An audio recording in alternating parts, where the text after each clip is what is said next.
करेंगे सर। धन्यवाद। तो सर नशे रोकने के लिए लेकिन भविष्य में वो कुछ ज़्यादा प्लानिंग के बारे में तो जी इसमें तो लगातार कार्रवाई कर ही रहे हैं, तो इसमें है ना 3 लेवल पे हम काम करते हैं।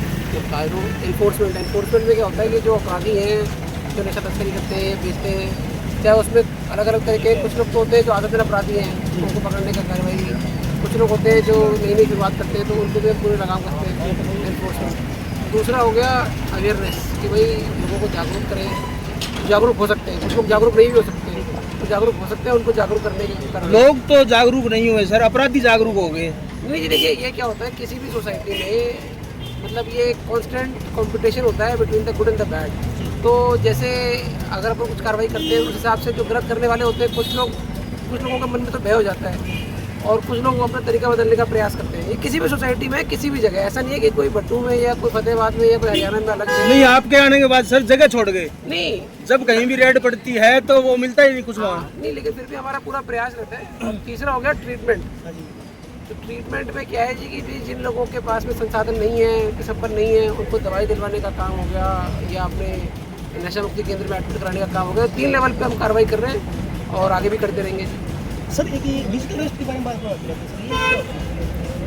डिजिटल अरेस्ट तो वैसे जी लॉ में तो ऐसा कोई प्रावधान होता नहीं है, लेकिन कुछ लोग क्या होता है कि भाई फ़ोन करके बता देते हैं कि जी आपका अकाउंट गलत एक्टिविटी में इस्तेमाल हो रखा है या आधार कार्ड इस्तेमाल हो रखा है और आपके पैसे जो हैं वो फ्रॉड के आ रखे हैं, मनी लॉन्ड्रिंग के आ रखे हैं, तो आप अपने पैसे फलाना अकाउंट में ट्रांसफ़र कर दीजिए और आप अपना कैमरा ऑन करके रखें 20 घंटे तक, 15 घंटे तक, 10 मिनट तक, जो भी है।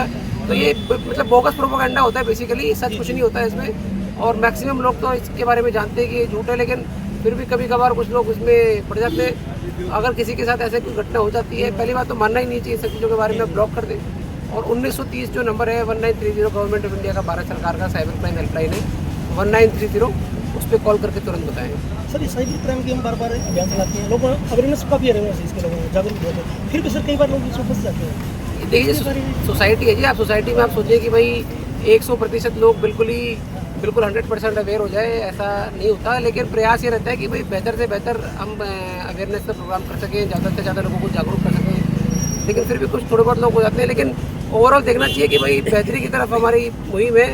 आज से 1 साल पहले या 6 महीने पहले जितना अपराध था, या चाहे NDPS हो गया, चाहे आपका साइबर क्राइम हो गया, वो उसमें काफ़ी कमी आई। आपके कार्यकाल के अंदर अपराध पर पहली बात तो इसमें बताऊं कि मान के चलने वाली इसमें कोई बात नहीं है कि जी अपन ऐसे, ये तो पूरा डेटा होता है कि भाई पिछले साल जैसे तुलना कर लीजिए कि 2024 से और 2025 के मुकाबले फतेहाबाद जिले में लगभग 60% की कमी आई है चोरी के मामलों में। वो तो डेटा ऑन रिकॉर्ड है, तो अपन ऐसे नहीं, कोई इसमें ये नहीं है कि भाई अनुमान लगा ले कि भाई, वो तो बिल्कुल डेटा होता है कितनी घटनाएं हुई है, कितनी नहीं हुई है, चाहे साइबर क्राइम हो, चाहे कबूतरबाजी हो, चाहे NDPS हो, चाहे थेफ्ट हो।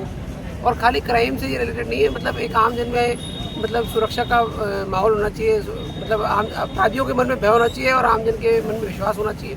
और मैं मानता हूँ कि भाई उसी पद पे फतेहाबाद पुलिस कार्रवाई करी और आगे भी करती रही। सर आप कब आए हो? परमानेंट नाका भी है यहाँ पे और लगातार बॉर्डर के एरिया में हम पेट्रोलिंग भी करते रहते हैं। और जो बॉर्डर के उस तरफ जो राजस्थान का एरिया है, वहाँ पर भी जो अधिकारियों से हमारा लगातार संपर्क रहता है कि मान लीजिए कोई अपराधी है जो यहाँ से अपराध करके वहाँ चले गए या वहाँ से यहाँ पर आ गए, तो हम टाइप हमेशा रखते हैं, कोऑर्डिनेशन रखते हैं कि भाई उनको हम जल्दी जल्दी पकड़ सकें और जो भी मतलब मदद चाहिए उनको देते भी हैं और उनसे मदद लेते भी हैं। हाँ जी, इसमें लोगों से मिलने का मौका मिलता है। कई बार क्या होता है कि जो गश्त वगैरह होती है वो गाड़ियों में ही जनरली रह जाती है, लोग देखते हैं कि भाई पुलिस की गाड़ी जा रही है, लेकिन आप देखेंगे शुरुआत से जब तक मतलब गाड़ी वगैरह जब नहीं थी तो लोग पुलिस पैदल गश्ती करती थी, आज से 100 साल पहले या 200 साल पहले, तो लोगों को जानने का मौका मिलता था। तो उसी पद्धति पे हम कार्रवाई करते हैं और आगे भी करेंगे।